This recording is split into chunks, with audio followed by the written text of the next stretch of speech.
What's going on, everybody? Shwayze here, and in today's video we're going to be doing a quick exterior and interior walk around of the all-new 2024 Mercedes-Benz AMG EQE SUV. Hey everyone, before we dive into today's video, I want to tell you about Octane Coffee Company. It is the car-themed coffee company with a variety of different roasts paired with iconic names. You've got Big Block, Race Gas, The Goat.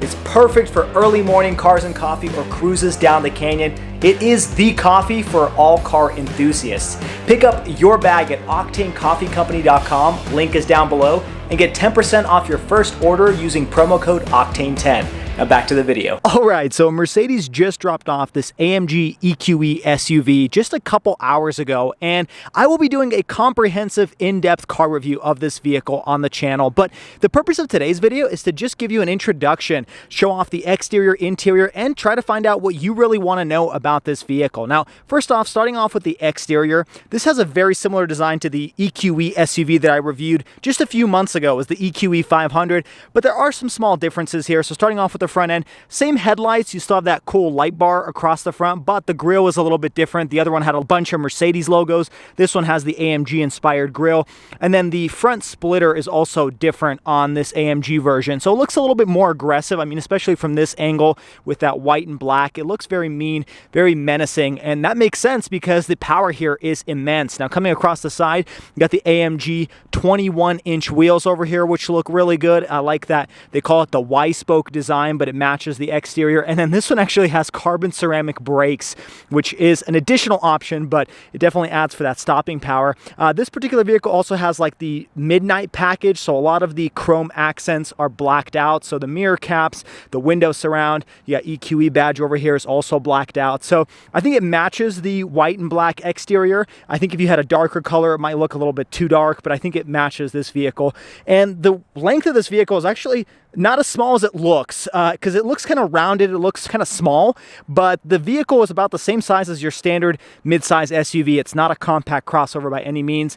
Then coming over to the back, you have that same LED light bar, extends from passenger to driver's side, looks really good at night. It's got this cool helix design to it when it lights up, and then, like I said, you have the darkened AMG and Mercedes and EQE badges. The rear splitter also looks a little bit different than your standard EQE, and overall it's a pretty good looking design. Now, I will say I don't love the design of Mercedes electric vehicles. I think they look a little bit too smooth, too rounded. Now, they do that for aerodynamics, and I get that, and they're supposed to maximize range by doing this, but I think it just looks a little too soft. However, I do think this white and black with some of those AMG accents, including the wheels and that front splitter, make it look a little bit more aggressive, a little bit better than just your standard EQE SUV. Now, for those of you that don't know, this is obviously an electric powertrain, and so I want to briefly talk about some of the specs here. So in terms of range, it is a little bit compromised compared to the EQE 500 I reviewed, and that's just because you have a much more powerful motor here. You're looking at about a 235-mile range. Now, in terms of horsepower figures, it's 617 horsepower and 701 pound-feet of torque. Now, if you option for a specific AMG Dynamics Plus package, that will include a feature to unlock upwards of 677 horsepower and 738 pound-feet of torque. Now, if you do that, 0 to 60 in this vehicle is just around 3.4 seconds. Now, let's climb inside and take a look at the interior. First off, you've got your Mercedes key over here. It's got AMG on the back, and then your lock, unlock, and your trunk release. So you unlock the vehicle, and these do have these door handles that slide into and out of the body, and they've got LED illumination around it. Now, opening up this door, beautiful interior, one of my favorite interiors of all cars. I remember the EQE 500 I reviewed. I was in love with it, and this one looks exactly the same. It's actually the exact same color as well. It's I think Biscaya blue with the Neva gray interior, and so you've got this cool white or grayish leather with the aluminum accents, the black plastic, the blue. You've also got this copper accent that extends all the way from the driver to the passenger side, along with the ambient lighting. Taking a look at these seats, these are the AMG seats, and so they're a little bit sportier than just your regular EQE SUV. You have lumbar support, no massage seat function though. And then climbing inside, you've got your typical Mercedes steering wheel. Now this one does have the AMG paddle shifters here too, so it looks a little bit sportier. Now a couple more features to point out about the steering wheel are the buttons located down at the bottom. This is how you go through your different drive modes, from your comfort to sport to individual. On the left hand side, I've shown this off in other Mercedes products as well, is how you can cycle through various different types of modes. So for example, if you want to turn off your traction control, you cycle to to that menu, and then there's a little toggle on the left-hand side that you can push to activate it. If you want to turn on your AMG Dynamics mode, you can cycle to the AMG Dynamics section, and then there's a button next to it that you can activate. So lots of functionality baked into the steering wheel. And then as you can see here, this is actually called the MBUX Hyperscreen. You guys may have seen this in some other Mercedes models, but let me turn this vehicle on. And to do that, you actually push to start over here. And this is a massive display. So there's actually 3 different screens here. You got a 12.3-inch instrument gauge cluster display, which I've shown off in other vehicles as well. And you kind of manipulate that using the buttons over here on the steering wheel. And you can swipe through various different themes like your track mode, your super sport, your classic.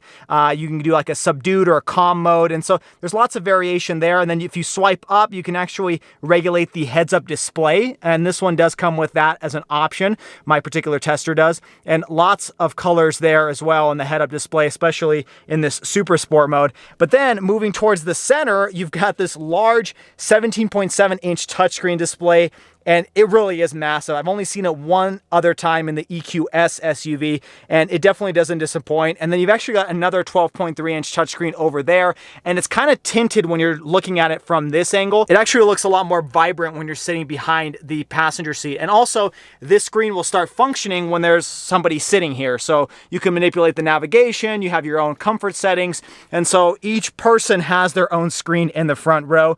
Now, I do love the air vents over here on the interior. I always love the way Mercedes does that. It just looks like an airplane engine. And then you've got ambient lighting all across over onto the passenger side, and then it wraps into the door panel. I mean, Mercedes does a fantastic job with ambient lighting, and this is probably one of the best applications of it. Now, the rest of the interior is very similar to the EQE 500 I reviewed, with a big difference being, for one, this hyperscreen, and then a small difference being the fact that I have this little mouse pad controller, and they've gotten rid of that when you have this hyperscreen. I also have a carbon fiber trim instead of your natural wood grain dash, and then you have a removable cup holder slot over here, 2 USB ports, wireless charging pad, and a pretty big compartment. And then your haptic feedback controls for some of your quick access buttons, including your 360 camera with a variety of different angles. And then you can open up various different settings here. And you do have a fingerprint reader, which I'll discuss in my full-length review. Back here, you got soft touch materials. Just love the way this looks. I mean, take a look. You got that large panoramic sunroof, which you can swipe to close the cover in the back. And then one thing I will note is you don't have any type of rear view camera mirror, which is a little bit odd.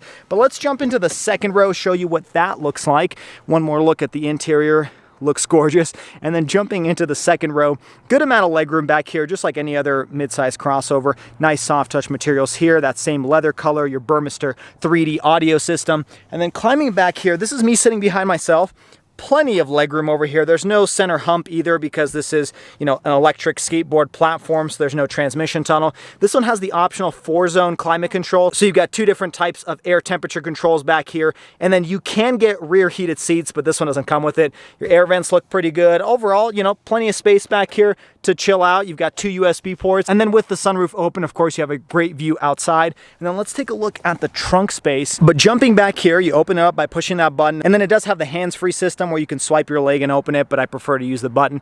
Not too much to report back here. There's no household power outlet. You do have a cigarette style power outlet over there, and then you've got some hooks for your groceries. And then there is a small compartment located underneath for your charging cable, but not much else to report back here. You don't have any type of buttons to lower that second row. You actually have to do that from the second row itself, which is a little disappointing in a vehicle at this price point. And then you can obviously have that hands-free closing of the lift gate. And then there's a look at what the lights look like at night. And then coming over to the front, let me show you what the lights look like when it's a little bit darker now. Look really good. You've got the LED dynamic lights, and then you've got this light bar across the front. Well, there you have it, folks. That was the quick look at the Mercedes AMG EQE SUV. Now stay tuned for the full comprehensive review of this vehicle, where I will go over all of the features, the specifications, how it feels behind the wheel of this over 600 horsepower monster. But for today's video, that finishes off. Make sure you hit that like button if you enjoyed today's video, and subscribe to the channel for all of the weekly car videos, everything from electric Mercedes to Dodge Challenger Hellcats and everything in between. Also, check me out on all the social media at Schwazy_. And until next time, everybody, I hope you stay Schwazy, stay healthy, have a wonderful day.